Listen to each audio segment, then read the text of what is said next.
लक्ष्य को पाने की चिंगारी रखो सीने में, लक्ष्य को पाने की चिंगारी रखो सीने में, संघर्ष से कभी मत डरो, तभी मज़ा आता है जीने में। तो hi friends, welcome back to Universe classes. तो कैसे आप सभी, आई होप आप शानदार होंगे और आप बिल्कुल शानदार तरीके से अपनी तैयारी कर रहे होंगे। स्वागत है आपका आज की इस वीडियो में, जो कि है TGT, PGT, LT grade, even UP, PCS, BPSC के लिए भूगोल की प्रैक्टिस सेट हम लोग कंटिन्यू 10 बजे करते हैं। तो चलिए शुरुआत करते हैं आज की इस महत्वपूर्ण सेशन की। काफ़ी इंपॉर्टेंट सेशन होने वाला है, काफ़ी अच्छे क्वेश्चन हैं जो कि आपको यहाँ से डायरेक्ट एग्जाम में क्वेश्चन देखने को मिलेंगे। चलिए शुरुआत करते हैं। हिमालय की धौलाधार श्रेणी फैली है जम्मू कश्मीर में, उत्तर प्रदेश में, हिमाचल प्रदेश में या फिर नेपाल में। तो हिमालय की जो धौलाधार श्रेणी फैली हुई है वो फैली हुई है आपके हिमाचल प्रदेश में। That means C option correct हो जाएगा। और यह जो श्रेणी है एक नवीन युवा वलित पर्वत श्रेणी है, जो कि हिमाचल प्रदेश का प्रमुख पर्यटन नगर भी है। यहाँ पे धर्मशाला, चंबा, डलहौजी, कुल्लू आदि नगर इसमें स्थित हैं। रावी, व्यास तथा सतलज नदी ने इसे काट दिया है। और मणिकरण गर्म पानी का झरना इसी में स्थित है। कौन सा है? मणिकरण। याद रखिएगा, मणिकरण कहीं पूछ ले कि मणिकरण गर्म पानी का झरना कहाँ पर स्थित है, तो ये भी यहीं पर स्थित है। और यह जो है इस वलित पर्वत यानी कि लंबाई कितनी है, तो 8,172 मीटर, 8,172 मीटर इसकी लंबाई है। सी ऑप्शन करेक्ट हो जाएगा। चलिए अगला क्वेश्चन लेते हैं। निम्नलिखित में से विनिर्माण कौन सी वर्ग की आर्थिक क्रिया है? प्राथमिक, द्वितीयक, तृतीयक या फिर चतुर्थक। विनिर्माण पूछा गया है कि ये कौन सी श्रेणी में आता है, तो आता है सेकेंड श्रेणी में, यानी कि यह एक द्वितीयक क्रिया है। बी ऑप्शन बिल्कुल करेक्ट हो जाएगा। चलिए नेक्स्ट क्वेश्चन लेते हैं। चेन्नई कृषि मिलती है कहाँ पे? कंबोडिया में, इंडोनेशिया में, श्रीलंका में या फिर फिलीपींस में। तो यह कहाँ मिलती है? यह मिलती है आपके श्रीलंका में। That means C option correct हो जाएगा। और चेन्नई क्या है? एक स्थानांतरणशील कृषि है और श्रीलंका में इसे चेन्नई नाम से जाना जाता है। इंडोनेशिया में इसे लदांग बोलते हैं। इंडोनेशिया में क्या बोलते हैं? लदांग बोलते हैं, लदांग। और यह क्या है? स्थानांतरणशील कृषि है। और फिर जो है फिलीपींस में फैगिन। फिलीपींस में क्या बोलते हैं? फिलीपींस में इसको बोलते हैं फैगिन, फैगिन। और एक बार आता है जिम्बाब्वे। जिम्बाब्वे में बोलते हैं इसको जिम्बाब्वे में इसको बोला जाता है मिल्पा। सूडान में गांसू कहते हैं। तो आप नोट कर सकते हैं, कुछ एडिशनल फैक्ट हैं। चलिए, सरिता जीवन पूर्ण चक्र की संकल्पना का प्रतिपादन किसके द्वारा किया गया था? सरिता जीवन पूर्ण चक्र की संकल्पना का प्रतिपादन किसके द्वारा किया गया था? G K. Gilbert, James Hutton, W.M. Davis या फिर L.C. किंग द्वारा। किसके द्वारा किया गया था? यह किया गया था W.M. डेविस के द्वारा। ऑप्शन नंबर सी बिल्कुल करेक्ट हो जाएगा। गंगा का न्यूनतम बहाव किस अवधि में होता है? जून से अक्टूबर तक, अगस्त से नवंबर तक, जनवरी से जून तक या फिर दिसंबर से मार्च तक। तो कब से कब तक होता है अधिकतम बहाव? ये होता है आपका जनवरी से जून तक। That means C option correct हो जाएगा। और गंगा नदी में न्यूनतम जल प्रवाह जनवरी से जून और अधिकतम जल प्रवाह जून से अक्टूबर में होता है। इसमें न्यूनतम पूछा गया है। और अधिकतम कब होता है? अधिकतम होता है आपका जून से अक्टूबर। तो अक्टूबर में ये अधिकतम होता है, यानी कि मैक्सिमम होता है यहाँ पे। और न्यूनतम होता है मिनिमम, यानी कि जनवरी से जून में होता है। याद रखना है।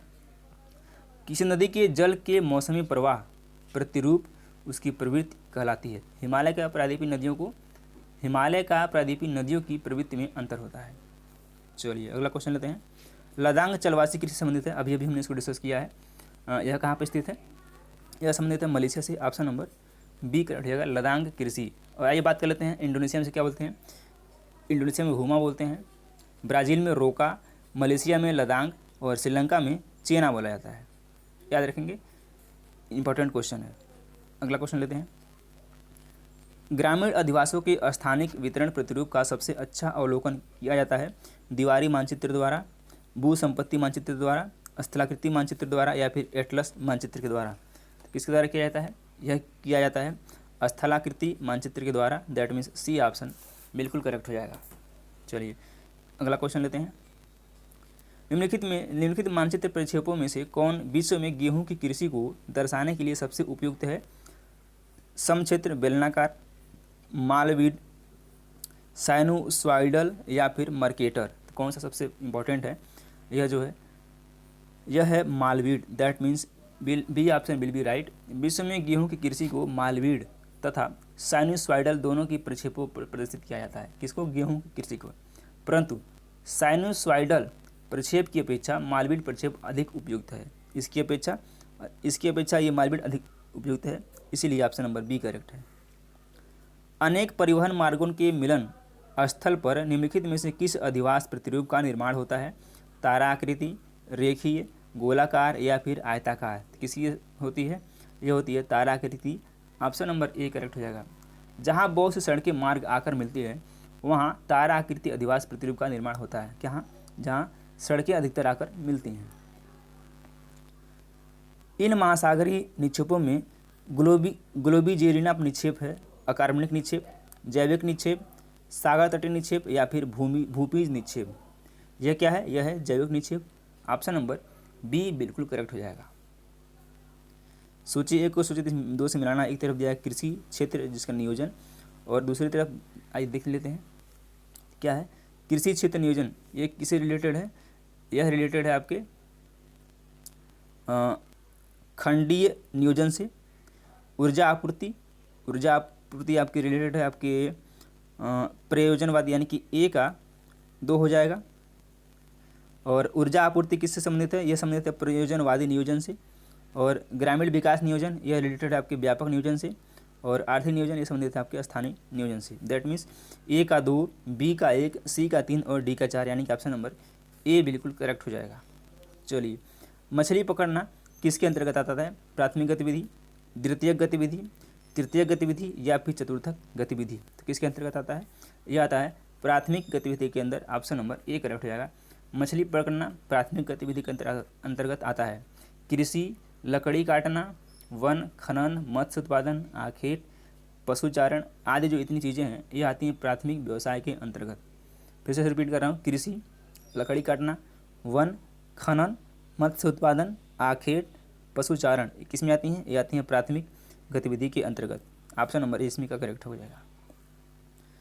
किसी झील के चारों ओर बसा गांव किस प्रतिरूप में आएगा? और ये प्रतिरूप निहारकीय, नाभिकीय या फिर तारा प्रतिरूप? किस में आएगा? यह आएगा निहारकीय प्रतिरूप में। ऑप्शन नंबर बी बिल्कुल करेक्ट हो जाएगा। निम्नलिखित में से किसके प्रयासों से भूगोल का आधुनिक काल आरंभ हुआ? टालमी, स्ट्रैबो, रेडजेल या फिर हम्बोल्ट? पूछा क्या गया है?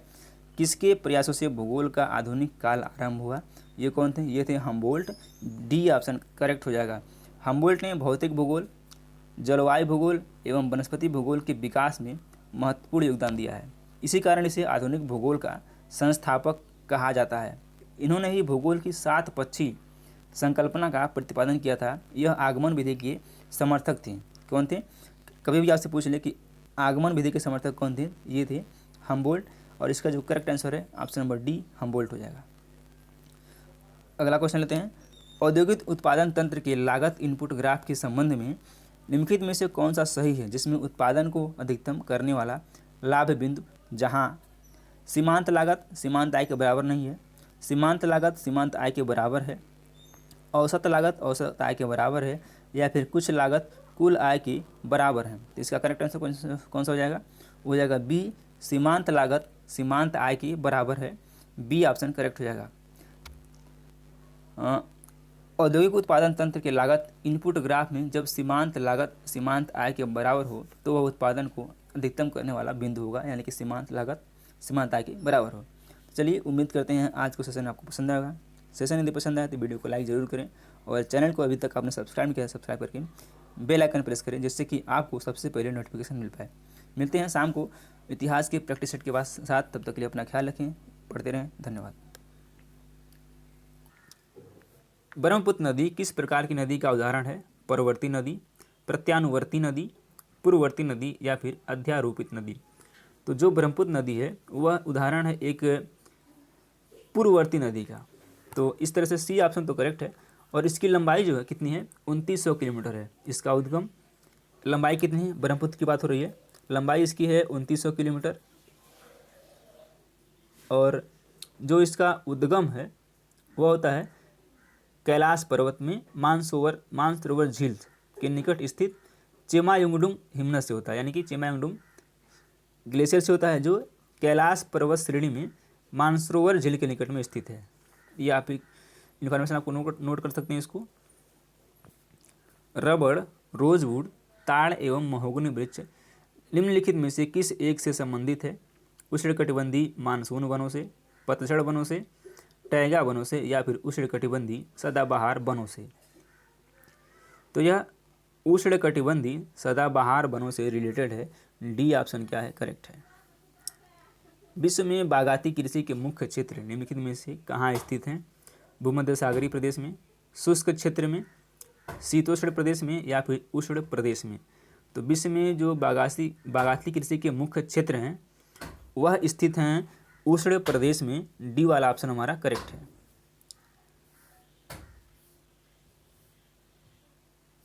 विश्व के बृहद कृषि प्रदेशों का सर्वप्रथम सीमांकन किया गया था जेई स्पेंसर के द्वारा, एच बोबेक, जीटी त्रिवाथा या फिर डी हिटलिल्सी के द्वारा। सॉरी, तो यह किया गया था डी हिटलिल्सी के द्वारा। डी ऑप्शन क्या है? सही है। निम्नलिखित में से कौन राक फास्फेट हेतु महत्वपूर्ण है? मिस्र, नाइजीरिया, मोरक्को या फिर तंजानिया। तो ये है मोरक्को जो कि राक फास्फेट के लिए महत्वपूर्ण है। सी ऑप्शन हमारा करेक्ट है। ग्रेट ब्रिटेन में सर्वाधिक लौह इस्पात उत्पादन करने वाला क्षेत्र कौन सा है? शेफील्ड, साउथ वेल्स, मध्य स्कॉटलैंड या फिर इनमें से कोई नहीं। तो ग्रेट ब्रिटेन में सर्वाधिक लौह इस्पात उत्पादन जो करने वाला क्षेत्र है यह है शेफील्ड। ए ऑप्शन हमारा करेक्ट है। और ग्रेट ब्रिटेन में लोहे का निक्षेप मुख्यतः पूर्वी इंग्लैंड में पाया जाता है। इंग्लैंड, मिडलैंड्स, उत्तरी Lancashire, Lincolnshire, Yorkshire, Northumberland, Queensland की पहाड़ियाँ, शेफील्ड आदि इसके प्रमुख क्या हैं? उत्पादन क्षेत्र हैं। तो इसमें से एक शेफील्ड भी है। ए ऑप्शन करेक्ट है। निम्नलिखित में से किस यूरोपीय देश में जल विद्युत का उत्पादन सर्वाधिक होता है? स्विट्जरलैंड, नॉर्वे, स्वीडन या फिर इटली में। तो कहाँ होता है? यह नॉर्वे में होता है। बी हमारा ऑप्शन करेक्ट है। निम्नलिखित कथनों में से कौन सा सही नहीं है? विश्व में चीन मछली का बृहत्तम उत्पादक है, विश्व में चीन कोयले का बृहत्तम उत्पादक है, विश्व में चीन तांबे का बृहत्तम उत्पादक है या फिर डी विश्व में चीन की जनसंख्या क्या है? सर्वाधिक है। तो विश्व में चीन तांबे का बृहत्तम उत्पादक नहीं है। ये वाला ऑप्शन हमारा करेक्ट है। और बाकी मछली का उत्पादक है, कोयले का भी है और जनसंख्या इसकी सर्वाधिक है तो है ही है। तो सी वाला ऑप्शन क्या है? करेक्ट है। और विश्व में तांबे का जो बृहत्तम उत्पादक है वो है चिली है। क्या है? इसको भी नोट कर सकते हैं, ये चिली है। तो इस तरह से सी वाला ऑप्शन करेक्ट है। न्यू फाउंडलैंड की अधिकांश जनसंख्या लगी हुई है लकड़ी काटने में, मछली पकड़ने में, शिकार करने में या फिर दूध उत्पादन करने में। तो यह लगी हुई है मछली पकड़ने में। बी ऑप्शन हमारा क्या है? करेक्ट है। पैन अमेरिका हाईवे जोड़ता है कोर्डोवा, अर्जुल, फायरबैंक, सेंट अंटिनो ओस्टे, प्रूधे अलास्का को दक्षिण अमेरिका के अर्जेंटीना से या फिर डी कैलिफोर्निया को चिली से। तो यह जोड़ता है प्रूधे अलास्का को दक्षिण अमेरिका के अर्जेंटीना से। सी ऑप्शन करेक्ट है।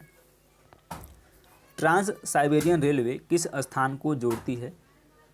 व्लादिवोस्टक यानी कि Saint Petersburg, Kiev, Moscow, Irkutsk, Leningrad या फिर डी मॉस्को ओमस्क। यह जोड़ती है व्लादिवोस्टक को सेंट पीटर्सबर्ग से। ए ऑप्शन हमारा करेक्ट है। चलिए, ट्रांस कनेडियन हाईवे प्रशांत तट और अटलांटिक तट के किन दो शहरों को जोड़ता है? Manitoba Ottawa, Regina Goose Bay, Quebec Whitehorse या फिर वैंकूवर सेंट जॉन्स सिटी। तो यह 28 का जो क्वेश्चन होगा वो डी ऑप्शन करेक्ट होगा, वैंकूवर सेंट जॉन्स सिटी को। जनसंख्या वृद्धि के सिद्धांतों के संदर्भ में निम्नलिखित में किसने कहा कि जनसंख्या घनत्व में वृद्धि के साथ संतति प्रजनन की प्रविष्टि में स्पष्ट कमी आती है? सेटलर, द कस्त्रो, पर्ल रीड या फिर डबल डे ने। यह कहा है द कस्त्रो ने। बी ऑप्शन करेक्ट है। जनसंख्या वृद्धि के स्वरूप में एक लंबी कालावधि में घटित क्रमिक परिवर्तन को कहा जाता है जनसंख्या विस्फोट, जननांगीय गत्यात्मकता, जननांगीय संक्रमण या फिर जननांगीय रूपांतरण। इसको बोलते हैं जननांगीय गत्यात्मकता। बी ऑप्शन करेक्ट है। और हम सेशन को यहीं तक रखते हैं और हम उम्मीद करते हैं कि सेशन आप